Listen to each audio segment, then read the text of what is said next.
여러 가지 정신적으로 또 환경적으로 경제적으로 많은 어려움과 또 열심히 살아가는 중에 피곤한 일이 많은 여러분, 주님이 위로하시고 격려하시기를 예수님 이름으로 축복합니다.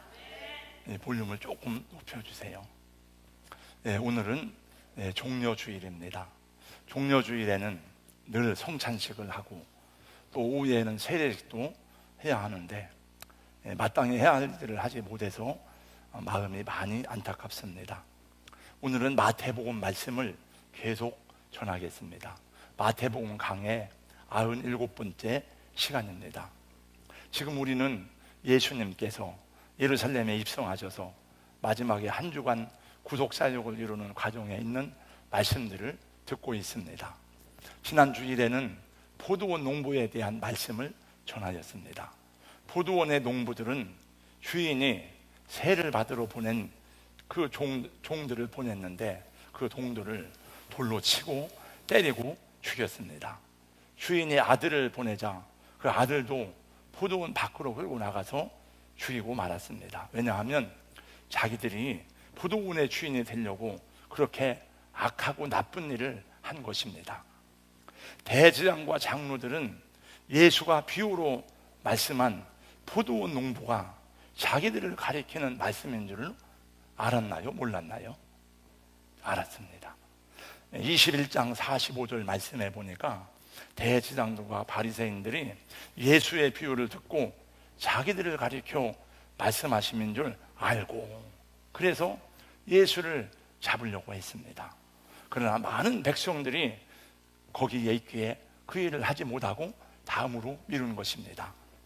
예수님은 다시 제자들이 아니라 유대의 종교 지도자들인 지상과 장로들을 향해서 이 비유의 말씀을 세 번째로 주셨습니다. 여러분들이 이 말씀을 잘 이해하기 위해서는 어려운 게 아니지만은 이 말씀을 받은 대상들이 유대의 종교 지도자들이었다는 것에 먼저 초점을 두시기 바랍니다. 오늘 비유의 말씀은 혼인잔치에 관한 비유의 말씀입니다. 이 비유는 이렇게 시작됩니다. 천국은 마치 자기 아들을 위하여 혼인잔치를 뱉은 어떤 임금과 같으니라고 시작합니다. 왕이 잔치를 베풀었으니까 그 잔치가 얼마나 성대하겠습니까? 그래서 종들을 보내서 귀인들을 초청했습니다. 왕이 아들의 혼인을 준비하고 큰 잔치를 궁궐에서 보내게 되었으니 오세요. 여러분, 왕이 초청한 잔치에 참여하게 되었으니 얼마나 자랑스럽고 영광스러운 일입니까? 왕의 신하들이 나가서 초청장을 주면서 말했습니다. 왕이 아들의 혼인잔치를 준비하였으니 기쁜 마음으로 오세요. 왕이 초대한 초청장을 주었더니 안 간다는 것입니다. 안 가요? 안 가? 못 갑니다. 종들이 궁궐에 와서 왕에게 보고를 하였습니다. 폐하, 초대받은 사람들이 오지 않는답니다. 왕은 다시 더 높은 신하들을 보내면서 말했습니다.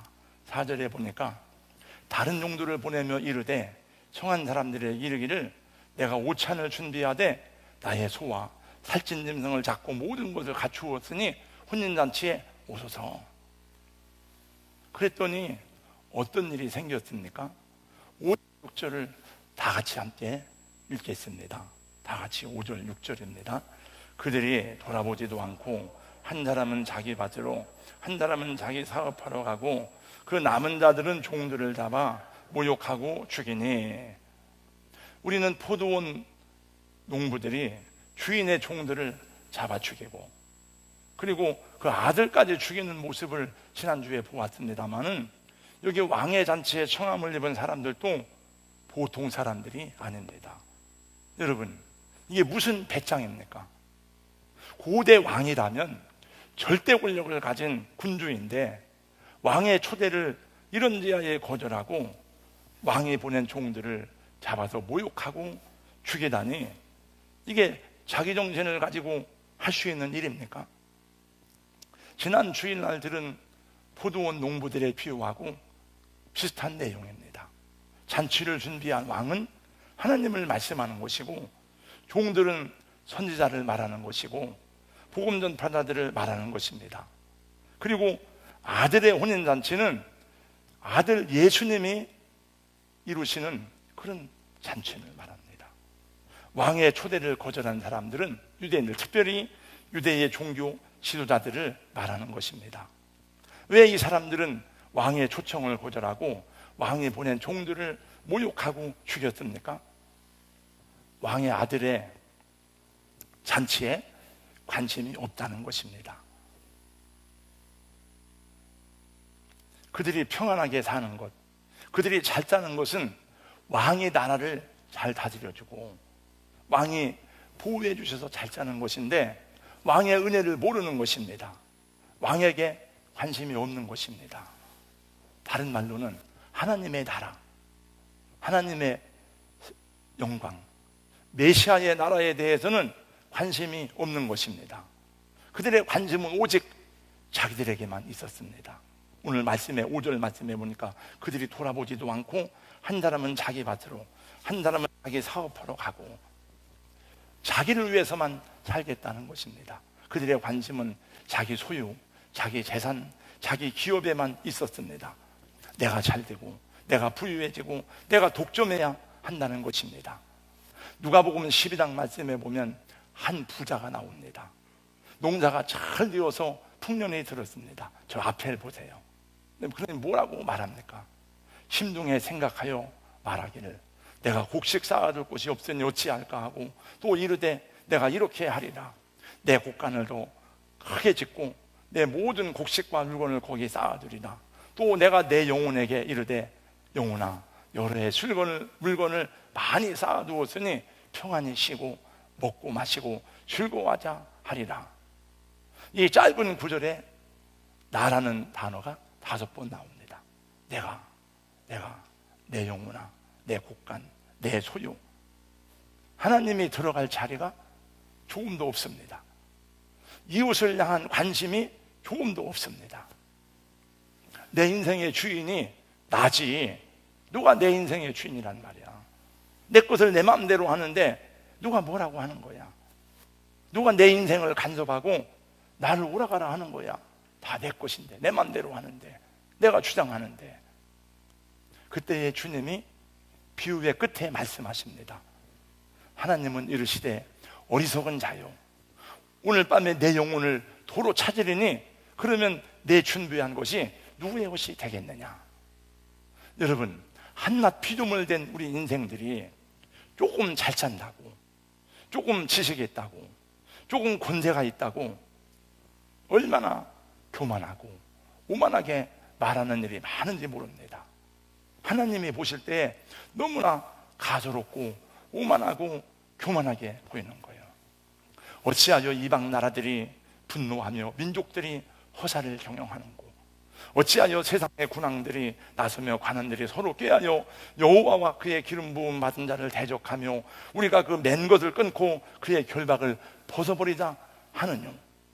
하늘에 계신 이가 웃으시며 주께서 그들을 비웃으시리로다. 하나님이 볼 때에 너무나 가소로운 거예요. 자기가 아무리 큰 권세를 가졌다 할지라도 하나님이 볼 때는 아무것도 아닌 거예요. 여러분, 하나님께서 다니엘을 통해서 보여주는 게 뭡니까? 느부갓네살이 그 큰 권세를 받았지만은 느부갓네살은 하루아침에 미치게도 할 수 있고 왕위에 올려줄 수 있다는 거예요. 그래서 하나님이 그 역사 철학을 쭉 보여주는 것입니다. 정말 한 점 티끌도 많은 우리 인생인데 조금 배웠으면 교만합니다. 남을 무시합니다. 하나님을 업신여깁니다. 왕의 초대를 거절하고 왕이 보낸 종들을 때리고 모욕하고 죽인 이 사람들은 어떻게 되었습니까? 7절 보세요. 임금이 노하여 군대를 보내요 그 살인한 자들을 진멸하고 그 동네를 불살랐습니다. 그래서 하나님을 거역하고 하나님이 보내신 종들을 핍박하고 많은 선지자를 죽이고 능욕하고 하나님을 배반한 이스라엘, 하나님이 보내신 세상의 빛이요 복음 중에 복음이신 예수를 죽인 이스라엘, AD 70년에 로마의 군대에 의해서 완전히 멸망하게 되었습니다. 제가 옛날에 예루살렘의 영록이라는 책을 읽고 놀래가지고 그 책을 옛날 오래전에 교회 개척할 때에 구성권 전도사라고 우리 교회에 있었는데 그 책을 주었어요. 읽어보라고. 전도사님은 그 책을 읽고 와서 목사님, 정말 이런 일이 있을 수 있습니까? 이게 사실입니까? 여러분, AD 70년에 티투스 장군에 의해서 로마가 멸망할 때에 전쟁이 나면 돈은 아무 소용이 없잖아요. 휴지잖아요. 그러나 금은 고대나 지금이나 귀한 겁니다. 사람들이 다 도망가는데 성전에 금을 다 찔러가지고 감출 데가 없으니까 그걸 삼킵니다. 다 속으로. 나중에 가면 다 배설되니까. 그 로마의 군인들이 다 배를 갈라요. 그냥 죽이는 게 아니에요. 다 배를 갈라. 금을 꺼내려고. 130만 명이 한꺼번에 죽었어요. 그리고 이스라엘은 2000년 동안 나라를 잃어버렸습니다. 이게 이스라엘의 최후입니다. 왕은 다시 다른 종들을 보냈습니다. 8절 이하의 말씀에 보니까 종들에게 이르되 혼인잔치는 준비되었으니 청한 사람들은 합당하지 아니하니 내거리 길에 가서 사람을 만나는 대로 혼인잔치에 청하고 데려와라. 악한 사람도 선한 사람도 병든 사람도 맹인도 거지도 데려오고 눈먼 사람도 데려오고 아이도 데려오고 할머니도 데려오고 다 누구든지 데려와라. 그래서 많은 사람들이 왕의 잔치에 초청이 되었습니다. 오늘 말씀이 그거예요. 다 데려와라. 듣는 사람마다 복음 전하여 복스러운 소식 두루 퍼치세. 모든 사람에게 전할 소식은 어느 누구나 오라. 어느 누구나 주께 나오라. 어서 와서 주의 말씀 들으라. 하늘 아버지가 오라 하시니 어느 누구나 오라. 듣는 사람들은 오라 하시네. 다 오라는 거예요. 너희 오라. 너희 목마른 자들아 물로 나오라. 돈 없는 자도 와라. 너희는 와서 사 먹되 돈 없이 값없이 와서 포도주와 숯을 사라. 너희가 어찌하여 양식하는 것을 위해서 은을 달아주며 배부르게 못할 것을 위해서 수고하느냐. 나를 청룡하라. 그래 너희가 기름진 꼴을 먹을 거다. 누구든지 목마르거든 내게로 와서 마시라. 나를 믿는 자는 성경의 이름과 같이 그 배에서 생수의 강이 강같이 흘러나리라. 성령과 신부가 말씀하시기를 오라 하시는도다. 듣는 자도 오라 할 것이요 목마른 자도 올 것이요 원하는 자는 값없이 생명수를 받으라. 수고하고 무거운 짐진 자들아 다 내게로 와라. 다 오라고 그랬지. 하나님 예수님이 내게로 올 사람을 구별한 게 아니에요.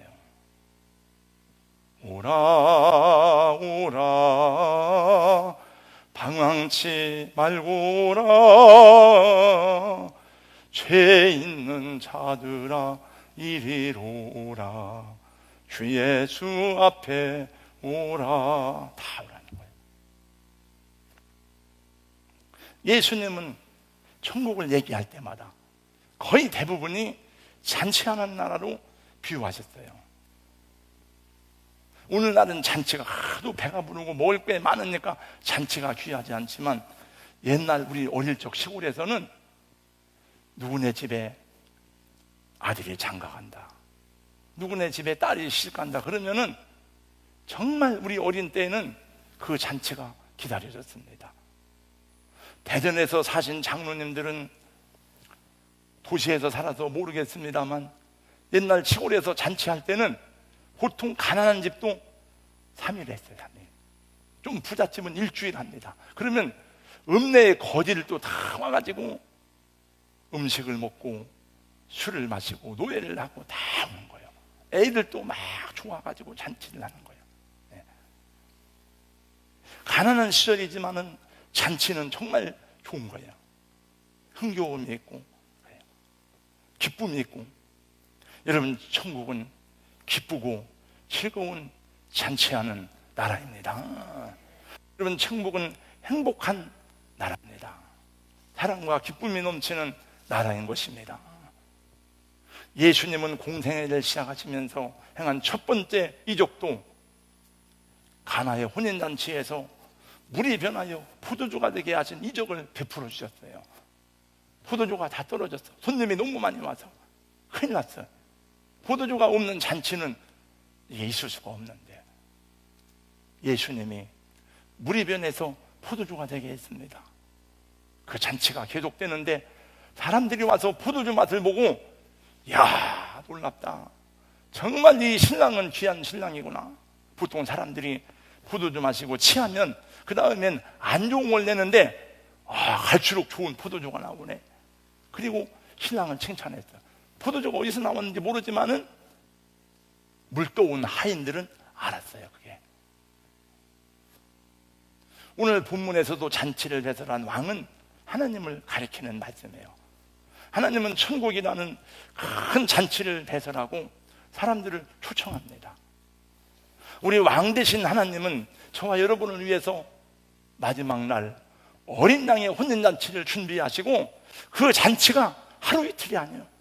7년 동안 잔치가 이루어집니다. 잔치에 가면 풍성한 음식이 있고, 마음껏 마실 포도주와 음료가 있고, 흥겨운 음악이 있고, 쉼이 있는데, 그것보다 더 귀하고 소중한 것은 잔치에 가면 반가운 사람을 만나는 거예요. 헤어졌던 누님, 동생, 언니, 오빠를 만나고, 또 우리 아들, 딸을 만나고, 잔치에 가면 반가운 사람들이 있어요. 그래서 좋은 잔치가 있으면 사람들에게 초청을 하는 거예요. 우리 아들이 이번에 장가를 가는데 오세요. 오늘 또 왕이신 하나님, 이렇게 큰 전국잔치를 배설하고 사람들을 초청해 자기 귀하게 여기고 정중하게 초청을 했어요. 그냥 일로 와봐, 일로 와봐, 그게 아니에요. 자기 신하들을 보내서 예복을 들려가지고 초청을 했어요. 그리고 기다렸습니다. 옛날 명절이 되면은 저희 어머니는 그렇게 서울 간 딸들을 눈이 빠지게 기다리더라고요. 저는 그때는 몰랐어요. 엄마, 뭘 그렇게 자꾸 신장 나가서 보세요. 오면 올 테고 뭐 안 오면 안 올 테지. 사람을 기다리는 게 그렇게 간절하고 사모하는 사람이 있다면 누굽니까? 그는 어머니, 아버지요. 엄마, 아버지가 안 되면은 그걸 몰라요. 저 외국에 간 우리 아들이, 전쟁터에 나간 우리 아들이 언제나 돌아올까? 같이 살면 모르지만은 멀리 떠나 있으면 이 코로나로 이렇게 어려운데 저 독일에 있는 우리 딸은, 어디에 있는 우리 아들은 어떨까? 그거 기다려지는 거예요.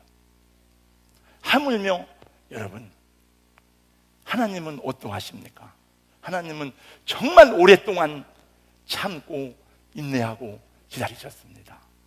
우리 어머니들보다 더 간절하게 기다렸어요. 어서 돌아오, 어서 돌아마노. 우리 주는 날마다 기다리신다오. 밤마다 문 열어놓고 마음 졸이시며 나간 자식 돌아오기를 밤새 기다리신다고. 이제 나올까? 저제 나올까? 그놈의 자식 그 잘 살겠다고 하더니 소식도 없고 언제 나올까? 여러분, 하나님이 얼마나 아름답고 귀한 잔치를 마련해 놨는지 이사야서 26장 5장 6절 이하의 말씀에 보니까, 이건 그냥 이 말씀만 들으면 안 돼. 성경을 쭉 읽다가 이 말씀이 나오면은 막 가슴이 뜨거워져요. 만군의 여호와께서 이 산에서 만민을 위하여 기름진 것과 오래 저장하였던 포도주로 연회를 베풀으시니, 연회가 잔치 아니에요? 골수가 가득한 기름진 것과 오래 저장하였던 맑은 포도주로 하실 것이며, 또 이 산에서 모든 민족에 가리워진 면박과 열방의 그 덮인 휘장을 취하시고 사망을 영원히 멸하실 것이며, 주 여호와께서 모든 얼굴에서 눈물을 씻기시며 그 백성의 수치를 온 천하에서 취하시리라. 여호와께서 이같이 말씀하셨느니라.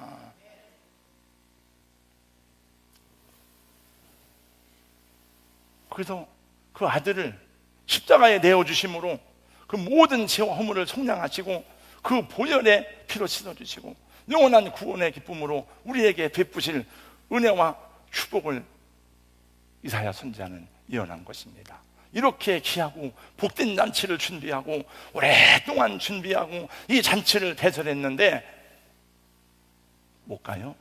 안 갑니다. 당신 많이 쓰세요. 난 바빠서 못 갑니다. 나 밭에 나가봐야 됩니다. 나 이래서 못 갑니다.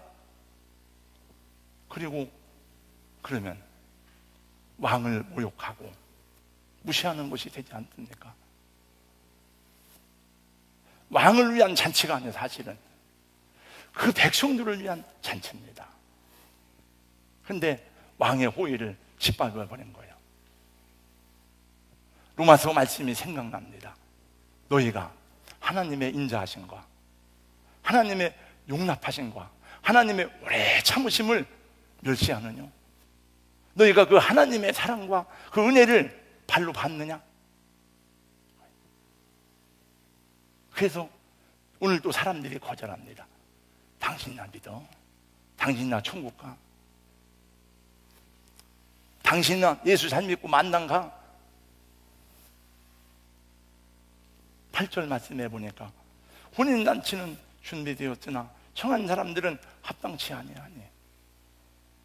그래서 하나님의 초청을 거절한 유대인들이 버림을 받고, 유대인들은 하나님이 보내신 선지자들을 다 죽여버리고 독생자 예수도까지 멸치하고 능욕하고 침뱉고 조롱하고 따기로 치고 못 박아 죽였습니다. 그래서 그들은 버림을 받고 하나님을 알지도 못하던 귀신 섬기던 우상 숭배하던 우리들을 불러주시고 구원하시고 자녀 삼아주시고 영원한 나라를 기업으로 물려받게 하셨으니, 여러분 이게 웬 은혜입니까? 웬 축복입니까? 웬 말인가? 나를 위하여 주 돌아가신다. 다른 사람이 아니에요. 나를 위해서. 그래서 왕의 잔치에 많은 사람들이 초청되었어요. 여러분도 잔치에 초청된 겁니다. 많은 사람들이 모여들었습니다. 셀 수도 없을 만큼 병든 자, 약한 자, 어린 아이들, 가난한 사람, 부한 사람 다 모여들었어요. 그리고 그 잔치가 열렸는데 드디어 왕이 나타났습니다. 왕이 나와서 보니까 문제가 하나 생겼습니다. 초대받은 사람들 가운데 예복을 입지 않은 사람이 있었어요. 왕이 깜짝 놀랐습니다. 그래서 왜 친구요? 왜 그대는 예복을 입지 않았는고? 그러니까 유구무원이요.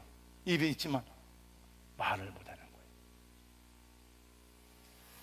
여러분, 당시 중동 지방에서는 왕이 베푸는 잔치에 초대받는 사람은 누구를 막론하고 왕이 예복을 보냅니다. 그 예복은 위에 걸치는 망토나 가운 같은 거예요. 그걸 거치는 거예요. 왕이 나를 초대했습니다.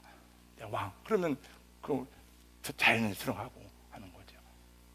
그러므로 왕이 보낸 예복을 입지 않고 잔치에 참석하는 사람들은 왕을 존중하지도 않고 왕에게 경의를 표하지도 않는 것으로 간주되었습니다. 그래서 왕이 명령했습니다. 13절에 보니까 임금이 사환들에게 말하되 그 손발을 묶고 바깥 어두운 데 내던지라. 거기서 슬피 울며 이를 갈게 되리라.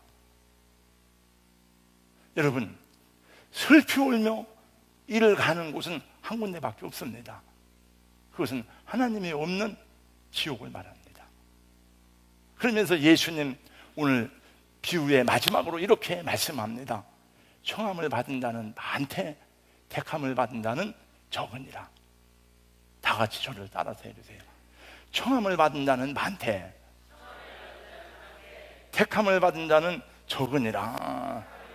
여러분, 이 비유는 처음에 나왔잖아요. 천국은 그랬잖아요. 천국에 대한 비유잖아요. 이 사람은 왜 버림을 당했습니까? 왜 슬피 울며 이를 가는 지옥으로 내어 쫓겼나요? 다른 이유가 없습니다. 한 가지 이유뿐이에요. 왕이 보낸 예복을 입지 않았다는 거예요. 여러분, 원래 비유를 해석할 때는 다른 해석이 그냥 비유 그냥 그대로 받으면 되는 거예요. 여러분 제가 목회자인데 공부를 열심히 해서 신학을 잘 배워가지고 제가 여러분이 모르는 비유를 연구해가지고 깨달았습니다. 그거는 안 맞는 말이에요, 여러분. 비유는 어린 아이들이 다 깨달을 수 있도록 한 거예요. 그래서 신천지가 자기들이 비유 풀이난다 그러면서 이상하게 꾸며내는 것은 엉터리 중에 엉터리입니다. 정말 엉터리예요. 그거는 간단해요. 이유는 예복을 안 입었기 때문에 그런 거예요. 그러면 여러분, 우리가 하나님의 자녀인데 우리 왕이신 하나님이 보내신 예복이 무엇입니까? 그 예복은 다름 아닌 예수 그리스도의 보혈로 속죄함을 받은 의의 옷을 말하는 것입니다. 우리 아까 마지막 찬양에 보니까 보혈 찬양이더라. 보혈 찬양. 주님의 보혈이에요. 그게 다른 게 없어요. 나의 의로움이 아닙니다. 나의 공로가 아닙니다. 나의 업적이 아니에요. 나의 도덕성이 아닙니다. 우리의 직분이 아닙니다. 만약에 우리가 열심히 노력하고 수고하고 금식기도해서 만약에 제가 의로운 사람이 될 수 있었다면 예수님이 십자가에 죽으실 이유가 없어요. 너희들 다 열심히 돌을 닦아라 그랬지.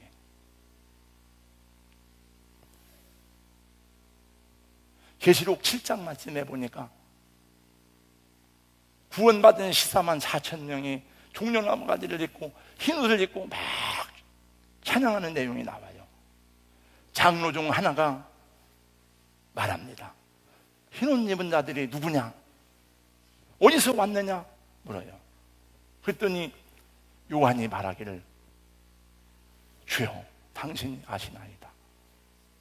그가 나에게 이르되 이는 큰 환난에서 나오는 자들인데 어린 양의 피에 씻어 그 옷을 희게 하였느니라. 정확하게 나오잖아요. 다 여기서 지금 성경 구절을 댈 수가 없어요. 다 그 얘기입니다. 주님 앞에 입을 옷은 내 의의 옷이 아니에요. 어느 날 우리 주님 앞에서 벌거벗게 설 텐데 벌거벗은 게 얼마나 부끄럽습니까? 원래 옷이라고 하는 것은 성경에 보니까 부끄러워서 해 입었더라고요. 만약에 제가 여러분 이 앞에서 팬티 입고 서 있다면 얼마나 부끄럽겠습니까? 누가 막 다 옷을 찢어가지고 막 풀어 헤치고 옷 벌거벗기면 내가 얼마나 창피하겠습니까? 하나님 앞에 설 때 얼마나 부끄럽습니까?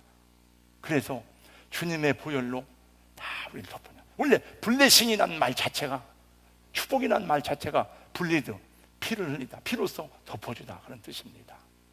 네. 여러분 정말 감사하고 기뻐하시기 바랍니다. 이렇게 쉽고 정확하고 분명한 어린아이들이 들어도 다 깨달을 수 있고 초등학교를 못 나오는 글을 못 읽는 할머니가 들어도 알 수 있는 이 쉬운 복음이 어디 있습니까? 저도 감사해요. 제가 이렇게 순수한 복음만을 증거하는 목회자가 된 것이 너무나 감사합니다. 여러분, 이 땅에는 많은 교회와 교단들이 있습니다. 우리 프로테스탄트 개혁교회만이 아니라 로마 가톨릭 교회도 있고 동방 종교회도 있고 많은 교회가 있는데 복음이 없는 교회가 너무나 많습니다. 여러분, 예수 그리스도의 보혈이 나의 죄를 속량하고 나를 거듭나게 하신다는 이 너무나도 단순하고 간단한 성경의 복음을 덮어놓고, 여러분, 사람이 만든 교리를 가르치는 교단과 교회들이 너무나 많습니다, 여러분. 그래서 주님이 말씀하기를 청함을 받는다는 많되 택함을 받는다는 적도다. 필리핀은 16세기에 마젤란에 의해서 발견되어서 스페인이 다스렸어요. 16세기부터. 그래서 로마 가톨릭 교회가 85%입니다. 필리핀 많이 가서 물어봅니다. 아유, 크리스찬입니까? 아유, 크리스찬. 다 크리스찬이라고 그래. 난 크리스찬입니다. 나 크리스찬입니다. 그러나 필리핀 가톨릭 교회 복음이 거의 없습니다. 우리나라 저희 가정에 목사, 사모, 장로, 권사 6남매 중에 한 분만 천주교에 다닙니다. 누님, 천주교회나 교회나 다 예수 믿지만 이렇게 믿어야 됩니다. 복음을 가르쳐. 알았어.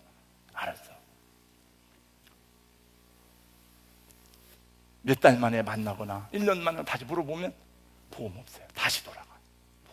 정말 복음이 없습니다, 여러분. 다 인간의 교리로 다 바꿔버렸어요, 여러분. 유럽 사람들 다 자기가 크리스찬이라고 생각합니다. 그러나 구원받은 크리스찬들이 아닙니다. 몇 사람 안 돼요. 제가 이 말씀을 준비하면서 두 주먹을 막 불끈졌습니다. 주여, 사도 바울의 단적이 생각났습니다. 이 어리석도다 갈라디아 사람들아, 예수 그리스도께서 십자가에 못 박힌 것이 너희 눈에 밝히 보이거늘 누가 너희를 꾀더냐? 너희가 이같이 어리석으냐? 성령으로 시작하였다가 육체로 마치겠느냐? 유대인들이 막 복음을 해방합니다. 믿는다고 구원받아. 믿는다고 구원만 받아. 그러면 수천 년 동안 지켜온 율법이 뭐야? 그럼 누가 구원 못 받은 사람이 어디 있어? 여러분, 구원 못 받은 사람이 아무도 없어요. 듣고 보니까 그 말이 맞는 것 같아. 그렇지. 예수만 믿는다고 구원 받는다면, 예수 믿는다고 거듭난다면 율법을 지켜야 되는 거야, 아니야. 여러분, 신학이라고 다 똑같은 신학이 아닙니다. 유럽은 이미 인본주의 신학이 다 장악했어요. 자유주의 신학의 아버지 슐라이오 마호, 칼발트, 에밀, 그 다음에 루돌프 불트만, 다 그 신학의 출발이 인간 이성입니다, 여러분. 인간의 사색이요. 인간 이성이 여러분 어떻게 여러분 하나님을 이해합니까? 그러니까 성경에 살아계신 하나님은 다 빼고 종교화된 겁니다. 이게. 그 신학이 미국으로 가서 미국에서 한국으로 들어왔어요.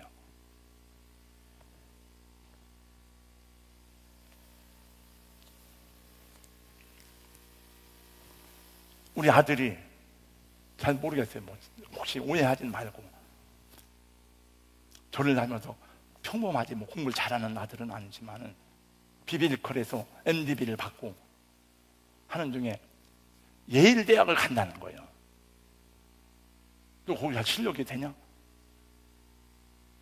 그러니까 제가 볼 때는 얘는 하버드나 예일이나 가고 싶으면 갈 수 있을 것 같아요. 그 당시에는. 지금도 그런 것 같아요. 근데 제가 딱 걱정이 됐습니다. 예일 대학은 그 신신학 가르치는 데인데,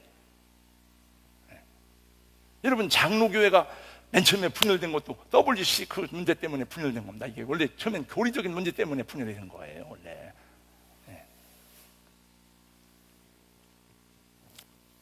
근데 잘 모르겠습니다. 거기는 돈도 많이 들고 실력도 안 되는 거기 다른 데 가서 감사합니다만, 다 신학이라고 해서 여러분 똑같아요. 우리가 주여 다 똑같이 합니다. 그러나 영생과 부활과 천국을 믿는, 천국과 지옥을 믿는 신앙은 없어요, 그 안에, 여러분. 주님 예수 다시 올 때 그대는 영접할 예복이 있는가? 영접할 예복이 있는가? 그대 몸은 거룩한 곳 천국에 들어갈 예복이 있는가? 예복이 없어 있잖아요. 예복은 다른 게 아니에요. 돈 주고 사는 게 아닙니다. 내가 만들어 입는 게 아닙니다. 내가 만들어 입으면 그게 무화과나무 잎이죠. 여러분 제자훈련 받을 때 배웠잖아요. 무화과나무 잎이 뭡니까? 인간의 도덕, 철학, 종교 다 이런 게 무화과나무 잎이죠. 그것은 내 진정 부끄러움을 가려주는 게 아니에요. 내 죄를 가려주는 게 아니에요. 유리야, 잘 들어. 너 교회를 오래 다녔지만 잘 들어야 돼요. 잘 몰라서 그런 게 아니고 이렇게 하고. 여러분, 신천지가 10가지 질문이 있어요. 구원 받았어요? 언제가? 그리고 하다가 보면 많이 걸립니다. 이렇게. 그래서 넘어가는 거예요. 이건 어려운 게 아니에요. 간단한 겁니다. 여러분, 뭘 그렇게 깊이 막 미궁 속에 빠지는 걸 들으려고 그래요. 이렇게. 복음이 간단한데 쉬운데. 예수님이 십자가에 죽으셔서 보혈로 내 죄를 씻어주셨고, 내가 예수를 믿어서 나는 보은옥에 난 거듭났어. 나는 지금 죽어도 천국에 갈 거야. 나는 목사님 한 분이 다 죽게 생겼어요. 지금 병원에서는 사형을 내렸어요. 제가 물어봤어요. 집사님, 구원의 확신이 있어요? 예. 그분이 열심히 신앙생활 한 건 아니지만은 뭐라고 얘기하는 저한테 이렇게 말했습니다. 목사님, 살고 싶어요. 이렇게 얘기하지 않고 목사님, 가고 싶어요. 그것도 감사하대. 그냥 가고 싶다는 거예요. 하나님 나라. 제가 대만에 가서 기독론을 강의하는데 신학생들한테 통역하던 사람이 깜짝 놀라는 거예요. 목사님, 이런 복음을 처음 들었다는 거예요. 제가 얘기했습니다. 내가 연구한 게 아니고 한국교회 목회자들은 다 이렇게 복음을 전합니다. 대만 교회가 무너진 이유는요, 부흥이 안 되는 이유 가운데 하나는 자유주의 신학에 다 점령했어요. 대만 장로교회 자유주의 신학입니다. 천국과 지옥이 없는데 뭘 예수를 열심히 믿어요? 뭘 생명 걸고 복음 전해요? 그냥 종교 생활이지. 제가 일부 예배 때 말해요. 우리 교육자들도 악착같이 가르치고 물어보고 점검해야 돼요. 구원 받았어? 예수님이 안에 있어? 십자가 보혈을 믿어? 해서 물어봐야 돼요. 집사님, 장로님들에게도 물어봐야 돼요. 물어보면 내가 그런데 목사님 구원 받았어요? 저한테 누가 물어보면 창피하겠죠. 제가 그래도 물어볼 수 있어요.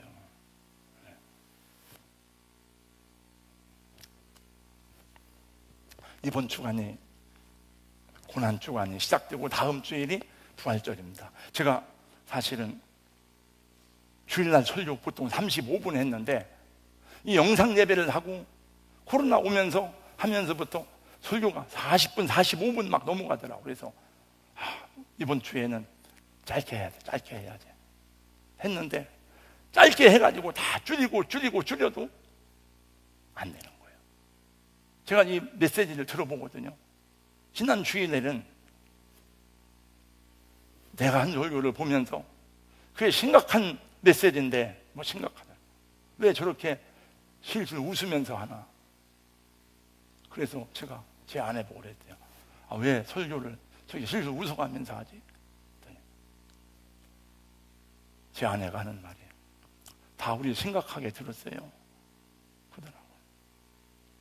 우리 성도 여러분, 고난주간 주님의 십자가를 묵상하면서 어려울 때에 말 한마디 한마디가 서로와 격려가 되시기 바라고. 그래서 제가 지난주 내 마음은 울고 있는데 내가 왜 웃고 있나? 여러분도 그렇잖아요. 어떤 때는 웃지만 사실 속은 우는 게 많잖아요. 서로 위로와 용기와 격려를 주는 그런 말을 하시기를 바랍니다. 결국은 믿음으로 잘 참고 인내하는 자가 승리하고 생명의 면류관을 받게 되는 줄로 믿습니다. 성경을 잘 보세요, 여러분. 예수의 십자가 죽으심을 통해서 이루어진 십자가와 부활의 복음이 여러분 확실하게 분명하게 심장에 물이 박히기를 예수님 이름으로 축원합니다. 축복합니다. 거룩하신 우리 하나님 감사합니다. 우리가 복을 받은 이유는, 우리나라가 복을 받은 이유는 이 복음이 전파되고 증거될 때에 하나님, 영국의 토마스 선교사가 또 미국의 선교사들이 한국에 보냄받을 때에 정통신학을 공부하고 무디의 부흥을 경험한 참으로 진실한 믿음의 사람들을 통해서 증거되고 전파된 복음이기 때문에 한국교회가 이렇게 건재하고, 우리도 이 교회 안에서 예수님을 바르게 믿고 성경을 바르게 배우고 믿음으로 살아갈 수 있도록 은혜 주시니 감사합니다. 주님 다시 오시는 그날까지 이 복음을 마음껏 증거하고 전할 수 있는 한국교회로 축복하시고 자유민주주의의 가치를 지켜나가는 우리 대한민국 될 수 있도록 하나님 도와주시고 인도하시며 코로나19를 잘 극복하고 다시 일어설 수 있도록 아버지, 이 나라 이 백성들을, 우리 교회와 우리 성도들을 축복하여 주시옵소서. 예수님 이름으로 기도하옵나이다. 아멘.